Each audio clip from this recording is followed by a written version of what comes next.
ছাত্ৰ-ছাত্ৰীসকল, মই আজি বংশগতিৰ তৃতীয় পাঠটো লৈ আহিছোঁ তোমালোকৰ ওচৰত। ইয়াৰ আগতে আমি প্ৰজাতিকৰণৰ বিষয়ে পঢ়িলোঁ। ক্ৰমবিকাশ কেনেদৰে হয়, ক্ৰমবিকাশৰ ফলত কেনেদৰে সৰল জীৱ এটা জটিল জীৱলৈ ৰূপান্তৰিত হয় তাৰ বিষয়ে আমি জানি আহিলোঁ। তাৰপিছত আমি জানিলোঁ যে কেনেকৈ প্ৰজাতিকৰণ হয়, প্ৰজাতিকৰণত কি কি প্ৰক্ৰিয়াই অংশগ্ৰহণ কৰে। আজি আমি চাওঁ বিবৰ্তনৰ আৰু শ্ৰেণী বিভাজনৰ লগত কি সম্পৰ্ক আছে। আজি আমি পঢ়াবলগীয়া কণ্টেণ্টটোত আছে বিবৰ্তন আৰু শ্ৰেণী বিভাজন, আৰু শ্ৰেণী বিভাজনৰ বিভিন্ন স্তৰসমূহৰ বিষয়ে আমি অধ্যয়ন কৰিম।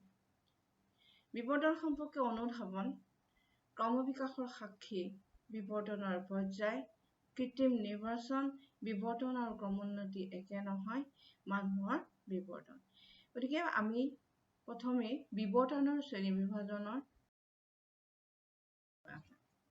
এতিয়া বিবৰ্তন জীৱসমূহৰ চাৰিত্ৰিক বৈশিষ্ট্যসমূহ অধ্যয়ন কৰিলে জীৱবোৰৰ মাজত থকা বিভিন্ন প্ৰজাতিৰ মাজত বিবৰ্তনিক সম্পৰ্কবোৰ নিৰূপণ কৰিব পাৰি। অৰ্থাৎ কোনটো প্ৰজাতিৰ জীৱৰ লগত কোনটোৰ ওচৰ সম্পৰ্ক আছে।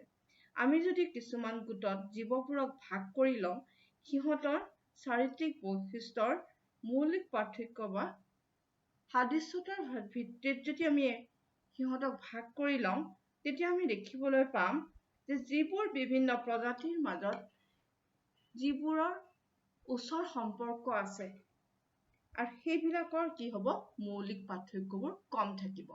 গতিকে আমি ক্লাছ 9ত আমি আগতে পাইছিলোঁ শ্ৰেণী বিভাজন। শ্ৰেণী বিভাজনৰ বিষয়ে আমি পঢ়ি আহিছোঁ। গতিকে বিবৰ্তনৰ লগত শ্ৰেণী বিভাজনৰ কি আছে, ওতঃপ্ৰোত সম্বন্ধ আছে। ক্ৰমবিকাশৰ ধাৰণাটো শ্ৰেণী বিভাজনৰ প্ৰক্ৰিয়াৰ লগত সাঙুৰি চালে দেখা পোৱা যায় যে জীৱজগতৰ কিছুমান ভাগৰ জীৱবিলাকৰ দেহৰ অৱয়ব প্ৰাচীন কালৰ জীৱবিলাকতকৈ বেছি পৰিৱৰ্তন বা ৰূপান্তৰ ঘটা নাই, কিন্তু পৰিৱেশৰ লগত অভিযোজন ঘটাৰ ফলত সৰল জীৱবোৰ ক্ৰমান্বয়ে জটিল পৰ্যায়লৈ উন্নীত হৈছে। এতিয়া তোমালোকে যদি চোৱা,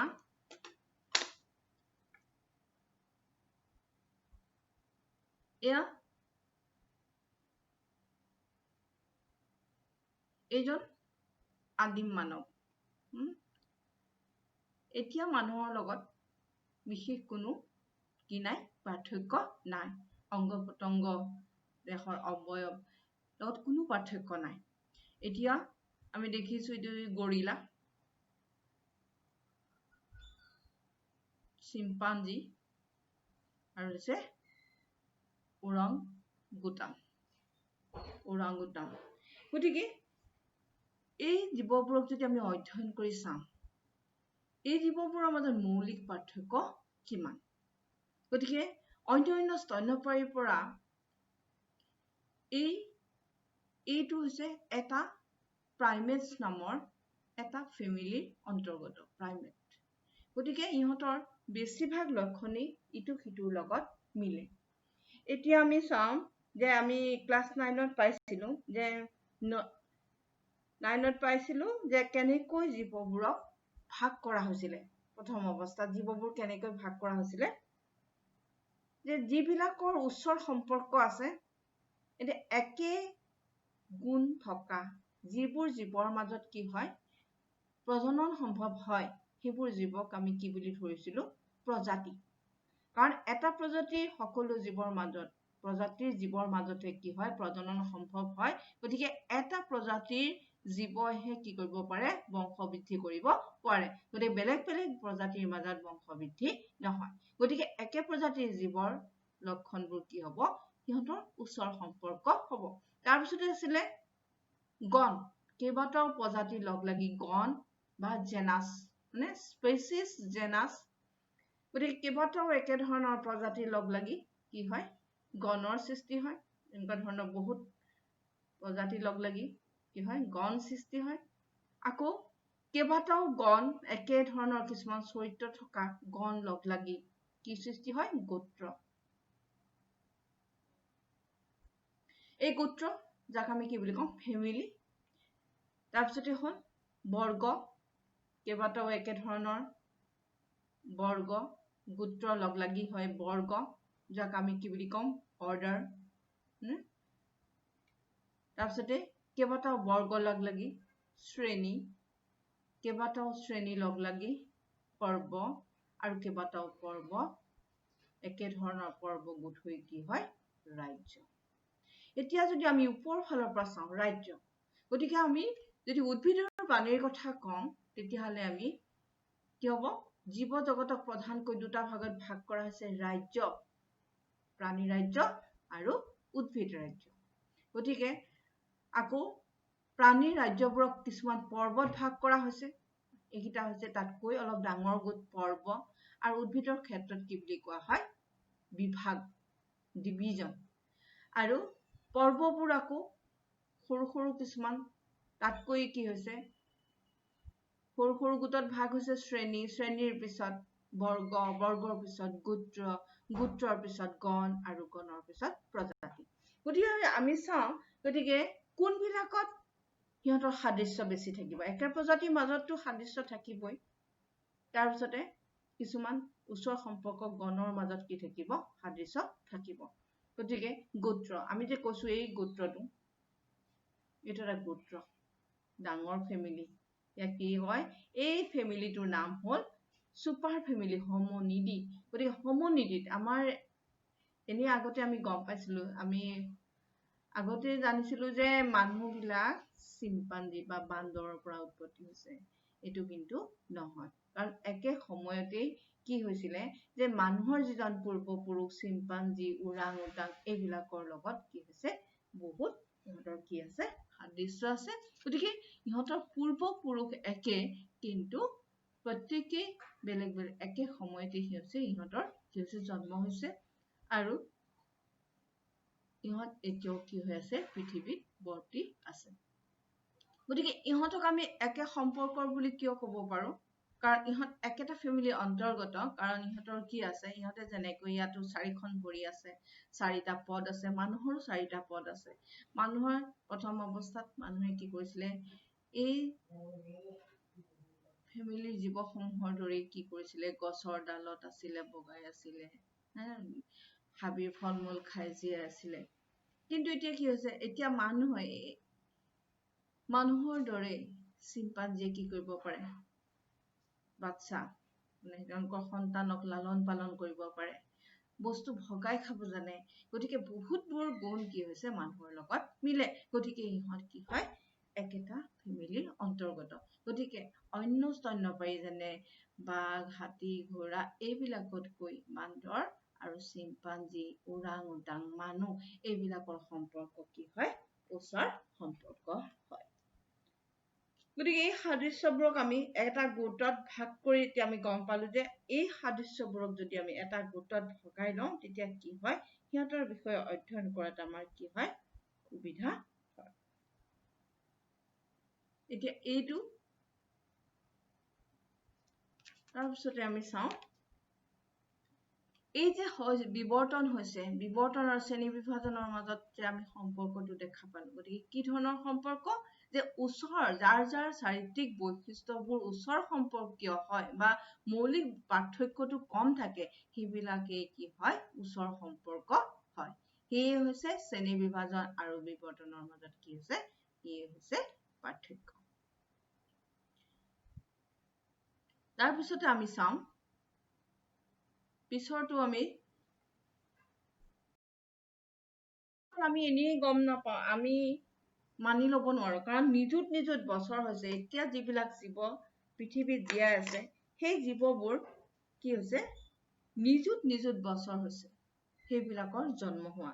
গতিকে সেই জীৱবোৰ আগতে কেনেকুৱা আছিল তাক আমি এনেই ক'লেই আমি বিশ্বাস কৰিব নোৱাৰো। গতিকে জীৱৰ কিদৰে ক্ৰমবিকাশ হয় তাৰ বিষয়ে আমি কিছু কথা জানিব পাৰিলো, কিন্তু সেই কথাখিনি কিমান শুদ্ধ তাক জানিবলৈ আমাক কি লাগিব, সাক্ষী কিছুমান লাগিব, এভিডেন্স কিছুমান দৰকাৰ হ'ব, সাক্ষ্যৰ প্ৰয়োজন হ'ব। এই সাক্ষ্যবোৰ হ'ল এতিয়া ক্ৰমবিকাশৰ আকৌ কি হৈছে, আমি এনেই মানি লোৱা নাই, গতিকে ক্ৰমবিকাশৰ সাক্ষী আছে। এই ক্ৰমবিকাশৰ সাক্ষীবোৰ হৈছে সমসংস্থ অংগৰ অধ্যয়ন, সমভিত্তিক অংগ অধ্যয়ন আৰু জীৱাশ্মৰ অধ্যয়ন। আৰু আছিলে লুপ্তপ্ৰায় অংগৰ অধ্যয়ন, কিন্তু আৰু ইফালে ভ্ৰূণ তত্ত্বৰ বিষয়েও আছিলে, কিন্তু তোমালোকৰ এই পাঠ্যপুথিত এই তিনিটাৰ বিষয়ে দিয়া আছে, গতিকে আমি এই তিনিটাৰ বিষয়ে কি কৰিম আজি অধ্যয়ন কৰিম। গতিকে আমি প্ৰথমে যাওঁ সমসংস্থ অংগ কোনবোৰ? যিবোৰ অংগৰ উৎপত্তি স্থান একে, কিন্তু উৎপত্তি স্থান একে কিন্তু কাৰ্যটো বেলেগ বেলেগ। অংগৰ উৎপত্তি স্থান একে, কাৰ্য বেলেগ বেলেগ, সেইবিলাকক কি বুলি কোৱা হয়? সমসংস্থ অংগ। Those organs which have the same basic structure but different functions are called homologous organ.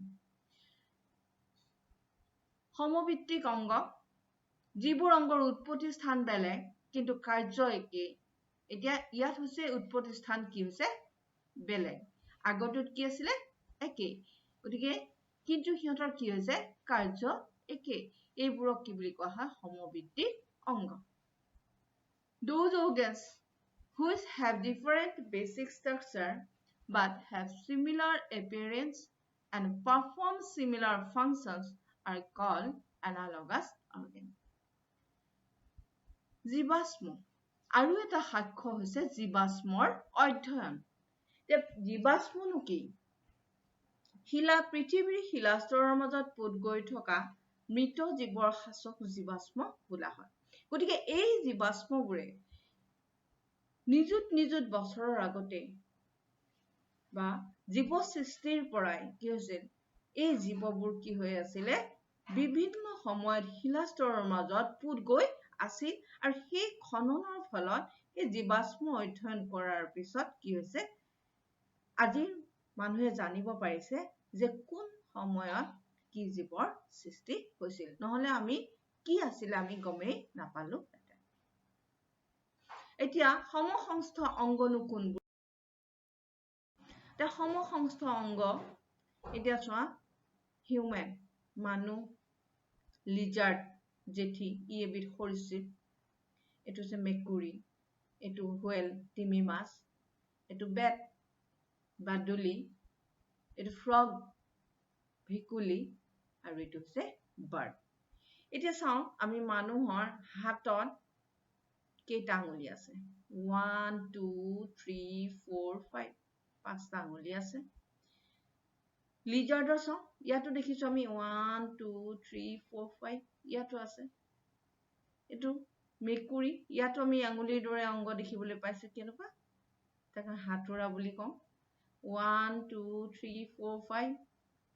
আকৌ এইটো চোৱা, তিমি মাছৰো দেখিছো 1 2 3 4 5। বাদুলিটো চাওঁ, বাদুলিটোৰ পাখিখন কেনেকুৱা? ছালৰ দৰে, হয়নে? গতিকে এই ছালখনত এই 5টা আঙুলিৰ দৰে অংগই কি কৰি ৰাখে? তাক ধৰি ৰাখিছে। গতিকে এইটো চোৱা, 1 2 3 4 5, ইয়াত আমি দেখিছো 5টা আঙুলিৰ দৰে অংগ। তাৰপিছতে ভেকুলীত চোৱা, 1 2 3 4 5। তাৰপিছতে এই যে বাৰ্ডৰ আকৌ ডেউকাখন, ইয়াত 1 2 3, কিন্তু ইয়াৰ মাজতো কি আছে? কেইবাটাও আঙুলিৰ দৰে অংশ আছে। ইয়াকো আমি 5টা বুলি ধৰিব পাৰো। গতিকে আমি দেখিলো এই যে মানুহ, জেঠী, মেকুৰী, তিমি মাছ, বাদুলি, ফ্ৰগ, বাৰ্ড, এইবোৰ হৈছে আটাইকেইটা হৈছে কংকালধাৰী প্ৰাণী। গতিকে ইহঁত কি হৈছে? এই যে আমি আগতে পাই আহিছিলো ভাৰ্টিব্ৰেট, ইনভাৰ্টিব্ৰেট, তাৰমানে মেৰুদণ্ডী, অমেৰুদণ্ডী, এইবোৰ কিন্তু মেৰুদণ্ডী প্ৰাণী। তাৰমানে আমি এতিয়া ইমান দূৰৰ পৰাই যাম, আমি পূৰ্বপুৰুষৰ কথা আলোচনা কৰিবলৈ আহিছো, কাৰণ আমাৰ অধ্যয়ন কৰোঁতে আমি এইবিলাকৰ পৰা ইমান দূৰৰ পৰাই আমি কি কৰিব লগা হৈছে? অধ্যয়ন কৰিলে আমি কি দেখিছো? ইহঁতৰ সাদৃশ্য দেখা পাইছো। এতিয়া চোৱা যে মানুহে কি কৰে? হাতেৰে কি কৰে? বস্তু ধৰে, খায়, কাম কৰে, হয়নে? জেঠীয়ে কি কৰে?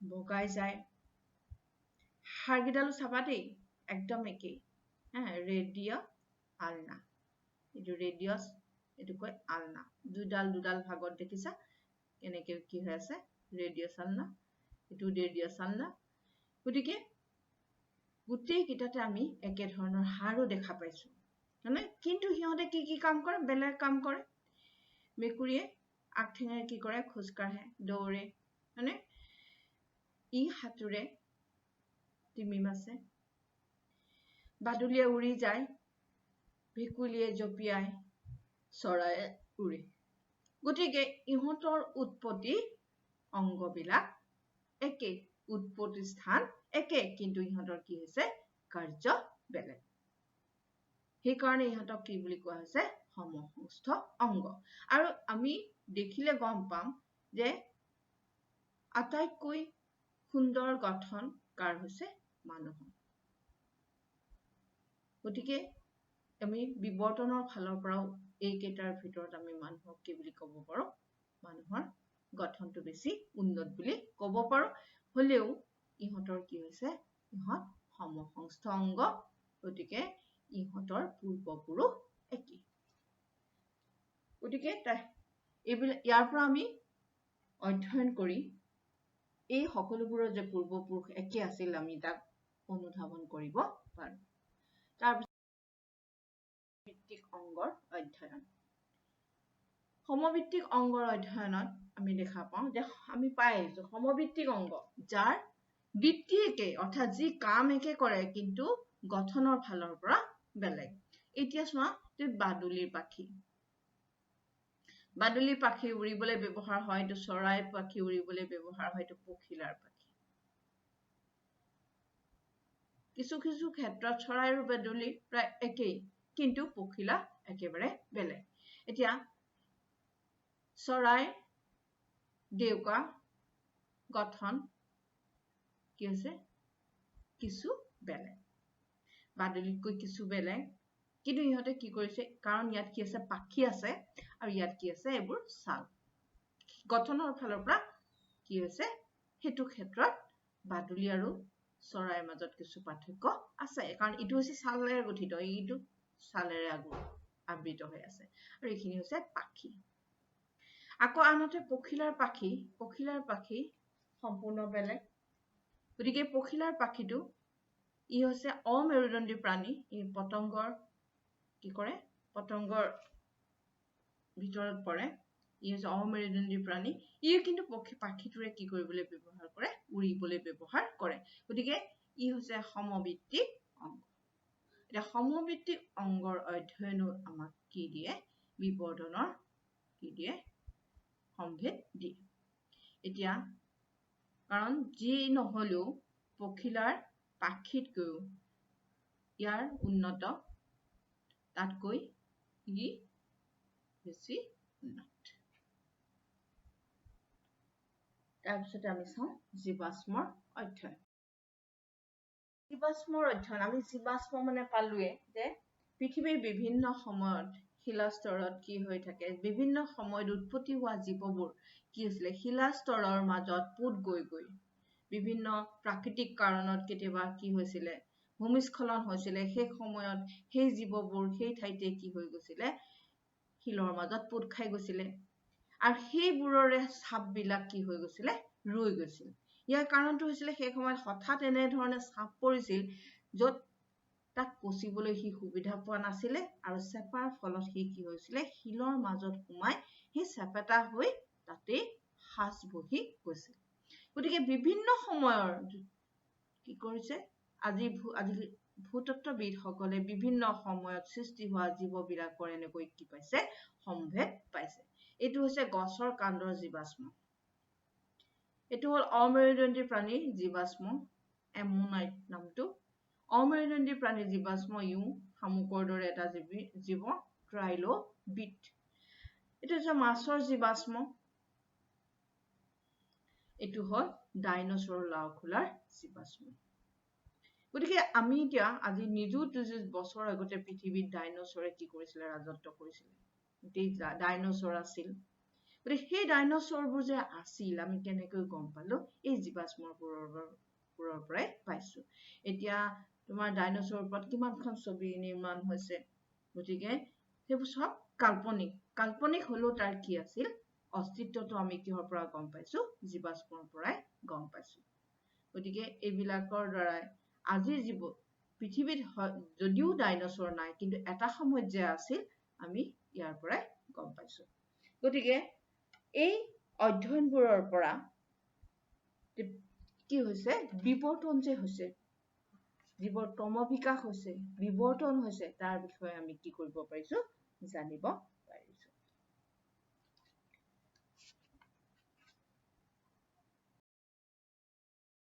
এই জীৱাশ্মবোৰ এতিয়া আমি জীৱাশ্মৰ অধ্যয়নৰ আমি এটা আমাৰ ইয়াত তোমালোকৰ কিতাপত দিয়া আছে চোৱাচোন জীৱাশ্মৰ অধ্যয়নটো আমি কেনেকৈ গম পাম কেনেকৈ জীৱাশ্ম বিলাক কোনটো জীৱাশ্ম আগতে সৃষ্টি হোৱা কোনটো জীৱ আগতে সৃষ্টি হৈছিল তাক আমি জানিবলৈ তোমালোকে এই ছবিটো কিতাপতো আছে চাই লোৱা এতিয়া আটাইতকৈ কেনেকৈ জীৱাশ্মসমূহ তৰপে গঠন হয় 100 কোটি বছৰ আগৰ কথা সাগৰৰ তলিত কিছুমান অমেৰুদণ্ডী প্ৰাণী মৰাৰ পাছত বালিত পোত খাই যায় এই বালি তৰপে জমা হৈ চাপৰ ফলত কোটি কোটি বছৰৰ পাছত কোনো অঞ্চলত বাস কৰা কি হৈছে কঠিন শিললৈ ৰূপান্তৰ ঘটে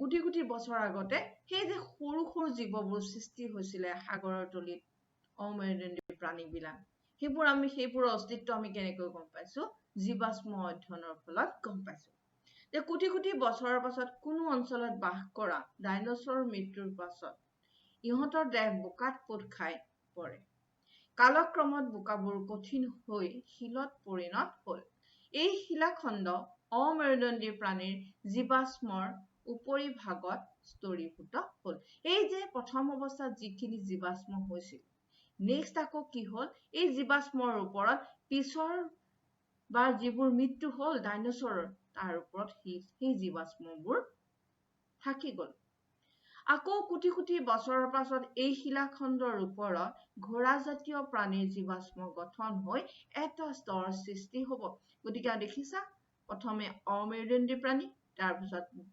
ডাইনোসৰ তাৰপিছত ঘোঁৰাৰ দৰে এবিধ প্ৰাণী তাৰমানে ইটোৰ পিছত সিটো কি হৈ গৈ আছে তৰপে জমা হৈ শিলালৈ পৰিণত হৈ গৈ আছে বহু বছৰৰ পাছত যেতিয়া ইয়াৰ ওপৰেদি পানী বৈ যোৱাৰ ফলত শিলৰ কিছু অংশ ক্ষয়ীভৱন হৈ ঘোঁৰা জাতীয় প্ৰাণী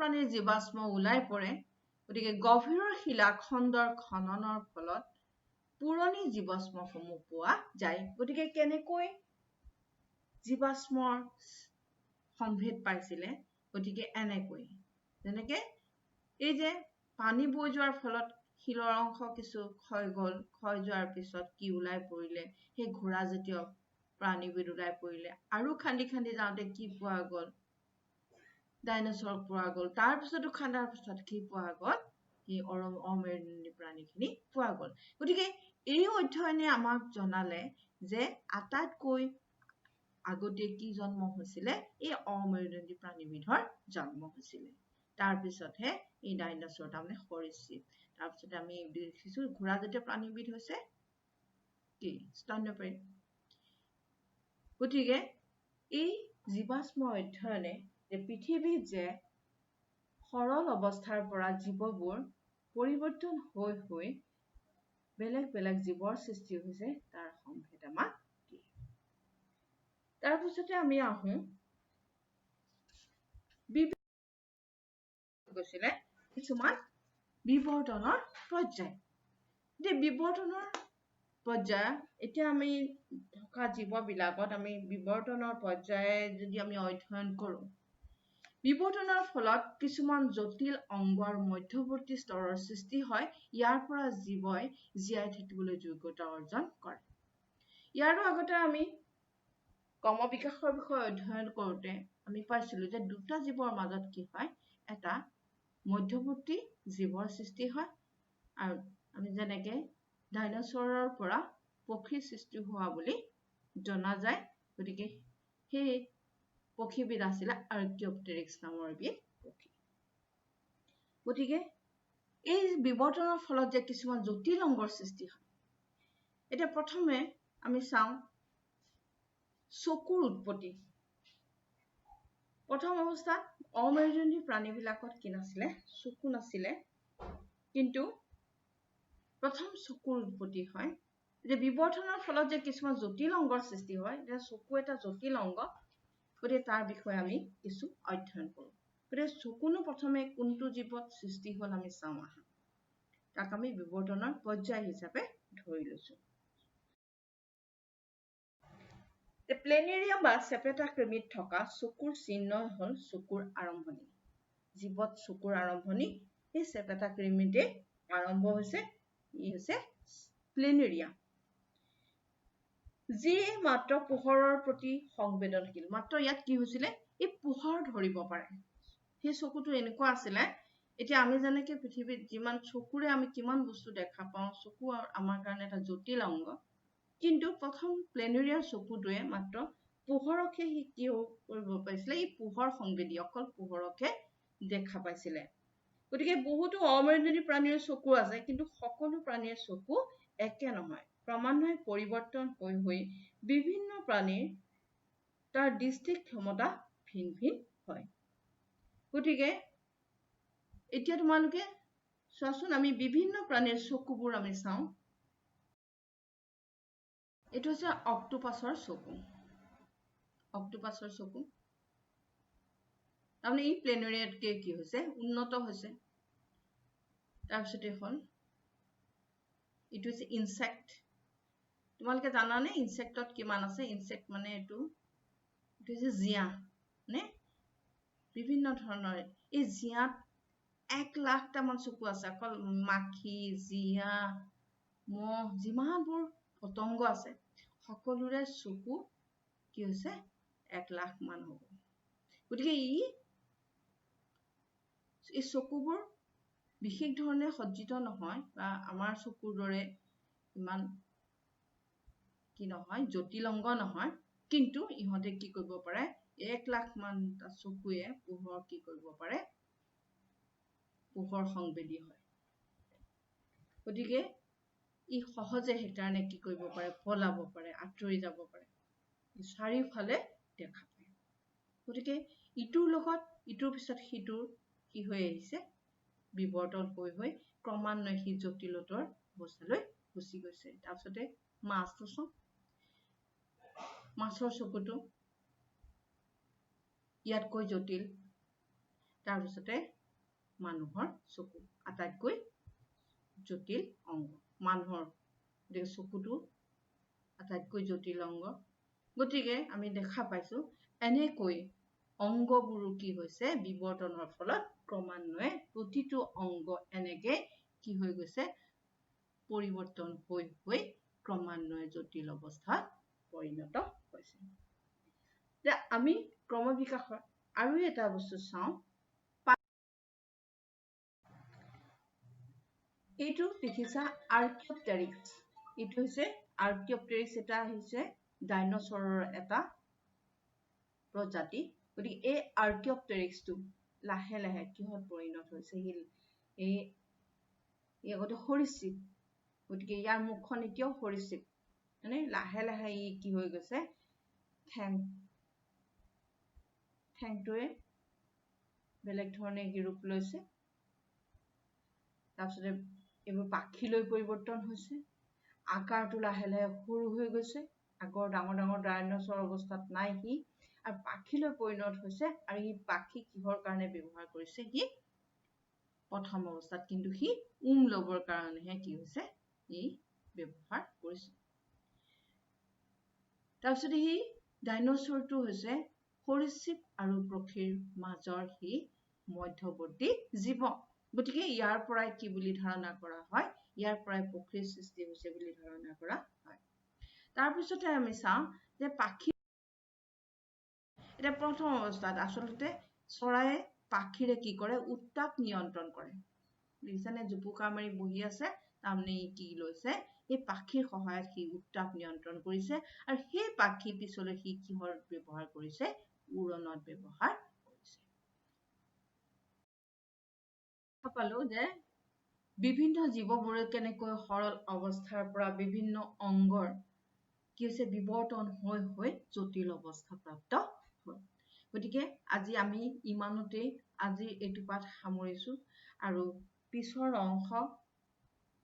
পিছৰ পাঠত বুজাম আৰু তোমালোকৰ যিখিনি পাঠ ভিত্তিক প্ৰশ্ন আছে সেই প্ৰশ্নৰো আলোচনা কৰিম আৰু তোমালোকে লগত বহি কলম লৈ বহিবা।